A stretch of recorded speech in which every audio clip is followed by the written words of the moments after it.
किसान भाइयों, आपको आज कार्यक्रम में केंद्रीय उष्ट अनुसंधान संस्थान बीकानेर की प्रयोगशाला, संग्रहालय और वहां पर चल रहे महत्वपूर्ण प्रसार कार्यों की जानकारी देने वाले हैं। तो आइए देखते हैं इस पर हमारे द्वारा बनाया गया ये विशेष कार्यक्रम।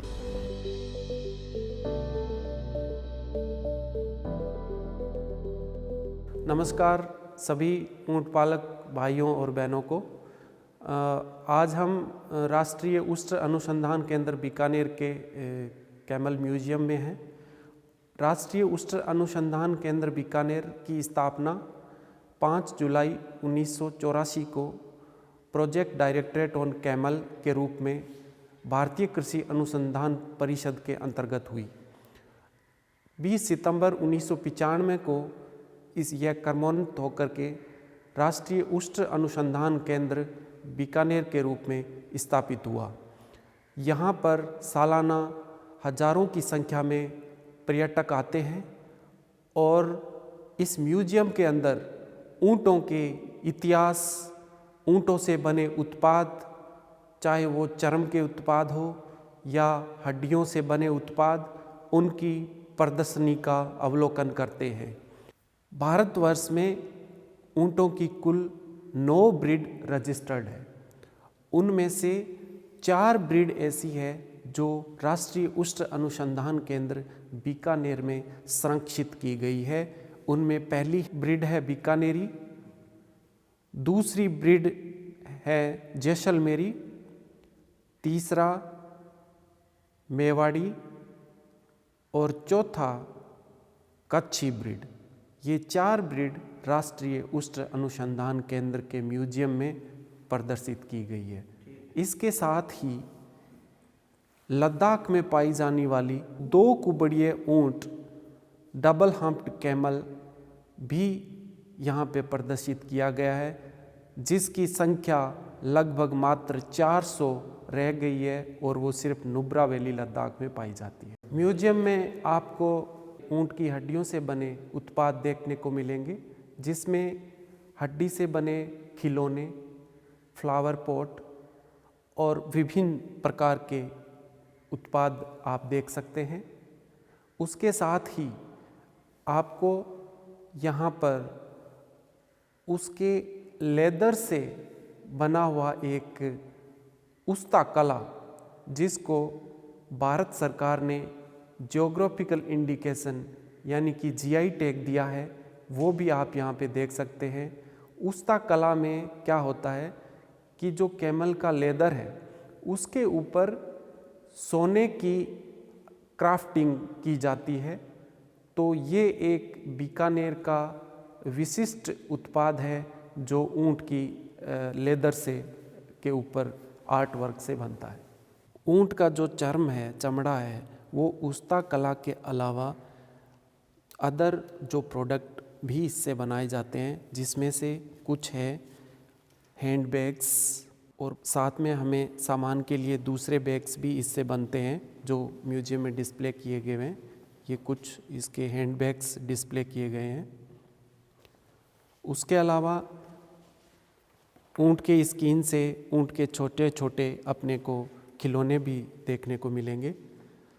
ऊँट के चर्म से बनी हुई जूती जो पुराने समय में काफ़ी इस्तेमाल होती थी, क्योंकि इसका जो चमड़ा है वो काफ़ी हार्ड होता है और ड्यूरेबल होता है। इसके अलावा पानी भरने के लिए इसके चमड़े को जो मटके बनाए जाते थे, जो काफ़ी तादाद में इसका इस्तेमाल होता था पुराने समय में पानी को स्टोर करने के लिए। इसके चर्म से बने हुए विभिन्न जो ज्वेलरी रखने के बॉक्स हो गए, ये सब भी बनाए जाते हैं। इसके चर्म से केतली भी पहले इस्तेमाल होती थी, चमड़े से बनी हुई केतली और पोट, जो बहुत बड़े बड़े पोट होते थे जिसमें पानी स्टोर करके रखते थे, क्योंकि रेगिस्तान में यहाँ पे पानी की बहुत कमी होती थी, तो दूर से पानी भर के भी लाते थे इसमें। इसके अलावा जो रस्सी भी बनाई जाती थी इसके हाइट से, जो बहुत ही मजबूत होती थी और इसका काफ़ी इस्तेमाल होता था पुराने समय में। तो इस तरह ऊँट के चर्म का काफ़ी महत्व है और अब ऊँट पालक भाई बहन इससे अपनी आमदनी का बढ़ावा कर सकते हैं। आप इस म्यूजियम में देख सकते हैं। म्यूजियम के अंदर ऊँट के साज सज्जा और उससे संबंधित जो पिलान वगैरह है वो भी प्रदर्शित किया गया है, जिसमें पुराने समय में महिलाएं अपने हाथों से ऐसे सामान साज सज्जा का बनाती थी, जिसके अंदर कांच की जो इस्तेमाल होकर के उसको ऊँट को और सुंदर बनाया जाता था। आप इसको म्यूजियम में देख सकते हैं। इसके अलावा जो कपड़े के ऊपर महिलाएं अपना हाथ से वर्क करके उसको ऊँट को बहुत ही अच्छे से सुंदरता से सजाती थी।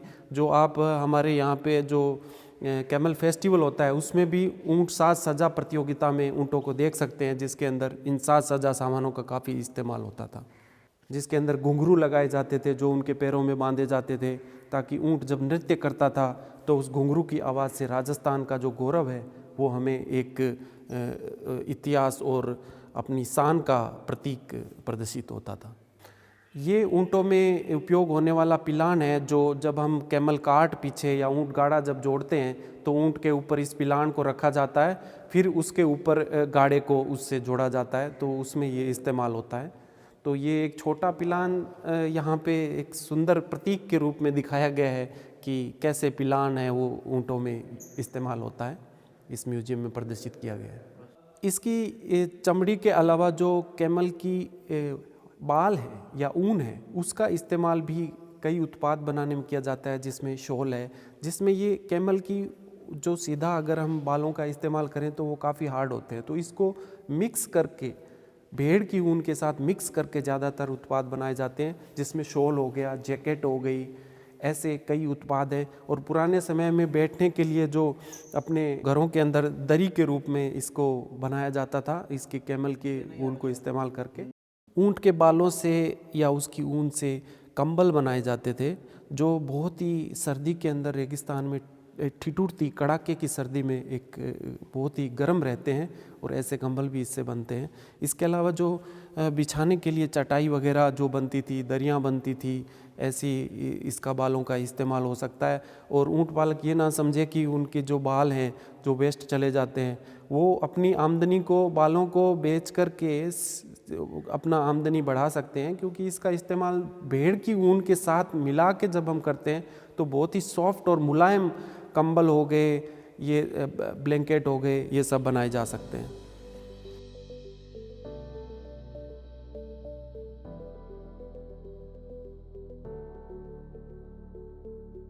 ये मेडिसिन लैब है। इसके अंदर हम जब भी कोई ऊँट पालक का हमें कॉल आता है या नहीं भी आता है, तो हम जा कर के वहाँ से ऊँट की जो विभिन्न बीमारियाँ हैं उसके सैंपल कलेक्ट करते हैं। उन सैंपल के अंदर हम उनके खून, उनकी स्किन स्क्रैपिंग, जो मुख्य बीमारियां हैं जो ऊँटों में देखने को मिलती है, जैसे सर्रा हो गई, ट्रिपेनोसोमियासिस, खाज खुजली रोग हो गया, इनके सैंपल हम ला कर के यहाँ पे उसको प्रोसेस करते हैं, जिसमें सबसे पहले हम उसकी हीमेटोलॉजी करते हैं, उसकी स्लाइड बनाते हैं। उसके अंदर वेट स्मीयर में हम जो ट्रिपेनोजोमा इवांजी होता है, जिससे सर्रा बीमारी होती है, वो देखते हैं।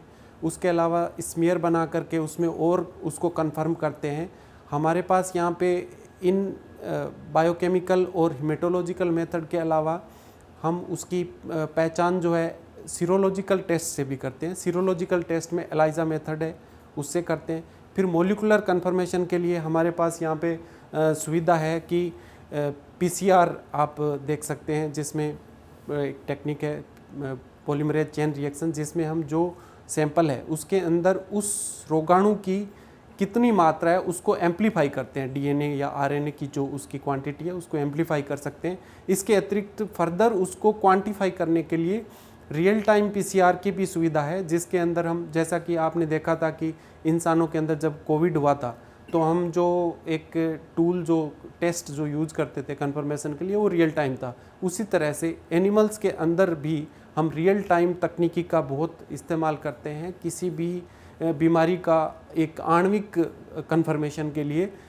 वो कंफर्म होने के बाद हम पीसीआर के द्वारा जो प्रोडक्ट हमारा है उसको सीक्वेंसिंग भी करवाते हैं, उससे फर्दर कंफर्म करते हैं। हमारे पास यहाँ बायोसेफ्टी कैबिनेट है, जिसमें पूरा बायोसेफ्टी का हम ध्यान रखते हुए जो भी सैंपल्स हमने इन्फेक्शियस डिजीज़ के कलेक्ट किए हैं उनको एक पर्टिकुलर बायोसेफ्टी प्रोटोकॉल फॉलो करते हुए हम प्रोसेस करते हैं और जो भी रोग कन्फर्म होता है उसकी जानकारी हम ऊँट पालक को देते हैं तथा उसके साथ साथ उसको हम उसके उपचार को भी सुझाव देते हैं और जहाँ तक संभव होता है हम जा कर के उसका उपचार भी करते हैं और इससे हम एक एपिडेमियोलॉजिकल डेटा कलेक्ट करते हैं। जब हम समय समय पर इस तरह के सैंपल कलेक्ट करके उनका एक एपिडेमियोलॉजिकल डेटा हम बनाते हैं, उसके आधार पे हम उन ऊँट पालकों को प्रिवेंटिव या रोग ना हो उसके लिए सुझाव देते हैं कि आपको किस समय पे क्या करना है, कौन सा टीका लगाना है, और उसमें हम भी पूरा सहयोग करते हैं।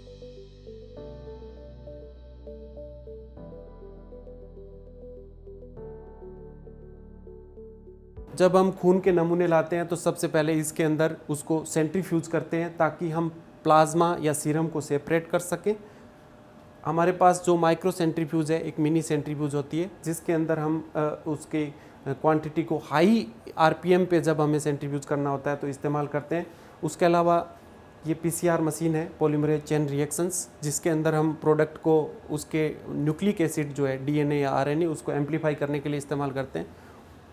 और ये हमारे पास अभी नई जो फैसिलिटी हमने डेवलप की है उसमें QPCR, जिसको रियल टाइम PCR बोलते हैं, इसमें हम जो इन्फेक्शस कितना इन्फेक्शन है उसकी क्वांटिटी को क्वांटिफाई कर सकते हैं कि कितनी मात्रा में वो सीवियर है, माइल्ड है, मॉडरेट है, वो भी है हमारे पास सुविधा।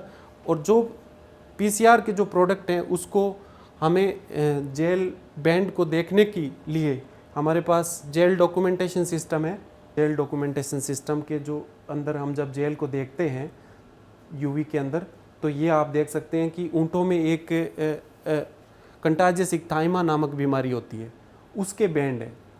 ये कंफर्म करता है, जो मुख्यतः हमें छोटे बच्चों में बारिश के दौरान देखने को मिलती है। उनके मुंह पर पूरे ऐसे स्कैब जैसे लीजन्स बन जाते हैं, जिसको हम ये मोलिकुलर टेक्निक से PCR से कंफर्म करते हैं। मैं डॉक्टर स्वागतिका, वैज्ञानिक ICAR राष्ट्रीय उष्ट अनुसंधान केंद्र में काम करती हूँ। ये हमारा बायोकेमिस्ट्री का लैब है। यहाँ पर हम ऊँटनी के दूध के जो उत्पाद हैं उनके विशेषताओं के ऊपर काम करते हैं। पर्टिकुलरली मैं मॉलिक्यूलर बायोलॉजी के एरिया में काम करती हूँ। जैसे कि अभी तक ऊँटनी के दूध में जैसे गाय का दूध का मिलावट होती है, अभी तक उसको डिटेक्ट करने के लिए, तुरंत डिटेक्ट करने के लिए या फील्ड लेवल पर डिटेक्ट करने के लिए ऐसी कोई मशीन या कोई किट नहीं है। तो उस किट का डेवलपमेंट का काम हम यहाँ पर करते हैं। साथ ही जैसे ऊँटनी के दूध से प्रोबायोटिक एडेड दही का हम यहाँ पर भी उत्पाद की जो विशेषताएं हैं उसके ऊपर भी काम करते हैं, जिसका ये महत्व है कि जिसका ह्यूमन हेल्थ के ऊपर क्या विशेषताएं हैं, क्या लाभदायक गुण हैं, उनकी हम मेटाबोलोमिक्स और प्रोटियोमिक्स के ऊपर भी हम काम करते हैं।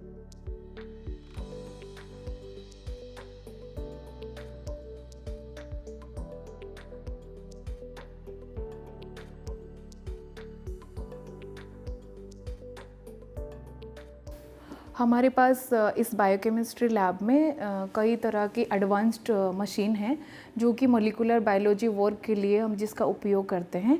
जैसा कि अभी आप देख सकते हैं हमारे पास एक जेल डॉक्यूमेंटेशन सिस्टम है। इस मशीन के यूज़ करके हम जैसे DNA और प्रोटीन को हम विजुअलाइज या हम अपनी आंखों से देख सकते हैं DNA और प्रोटीन को।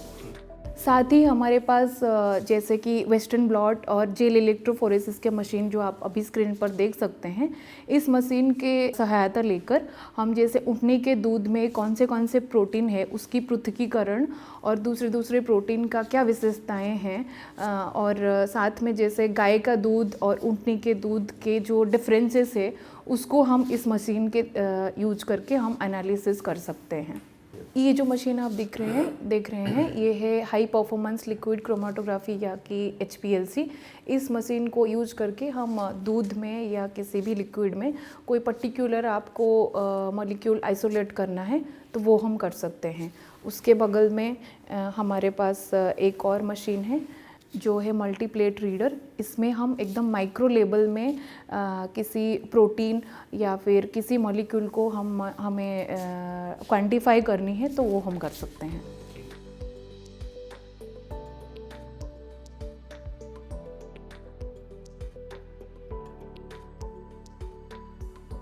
मैं डॉक्टर सागर अशोक खुलापे, मैं CHR यूनिट जो कैमल हेल्थ रिसर्च यूनिट की एक लैबोरेटरी है NRCC के अंतर्गत, उसका प्रमुख हूँ। इस लैबोरेटरी में मुख्यतः कैमल की जो प्रतिरक्षा प्रणाली है उसके बारे में अनुसंधान और नवाचार का कार्य किया जाता है। इसमें बेसिकली जो अलग अलग ऊँट में जो नैनोबॉडीज़ पाई जाती है उसका वायरस, बैक्टीरिया या कैंसर में कैसे हम नवाचार करके निदान के लिए उपयोग किया जाए, इसमें संशोधन होता है।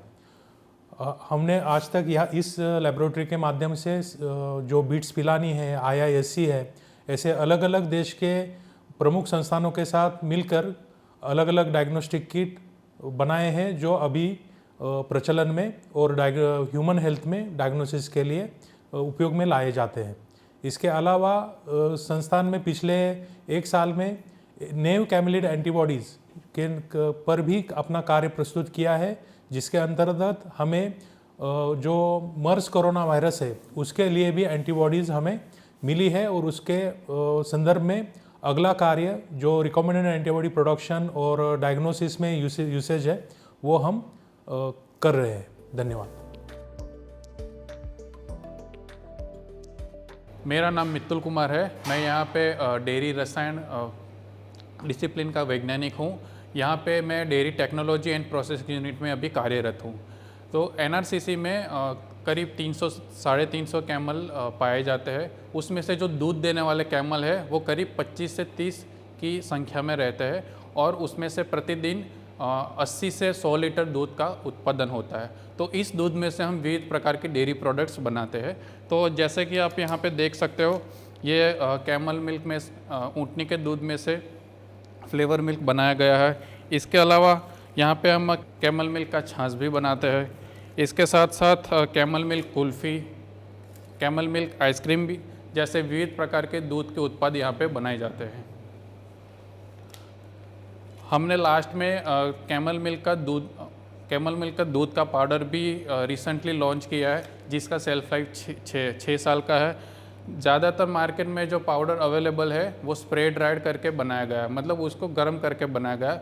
हमने जो पाउडर बनाया उसको ठंडा करके बनाया गया है, जिससे ऊँटनी के दूधनी के जो भी इसकी शेल्फ लाइफ है और उसके जो भी थेरापेटिक प्रॉपर्टीज़ है वो मेंटेन रहेंगे।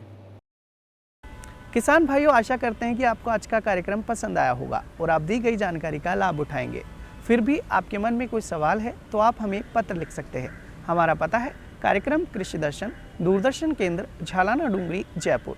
आप हमें ईमेल भी कर सकते हैं। हमारा ईमेल एड्रेस है krishidarshanjaipur@gmail.com। आज के लिए इतना ही। कल फिर मिलेंगे एक नए विषय और एक नई जानकारी के साथ। तब तक के लिए नमस्कार।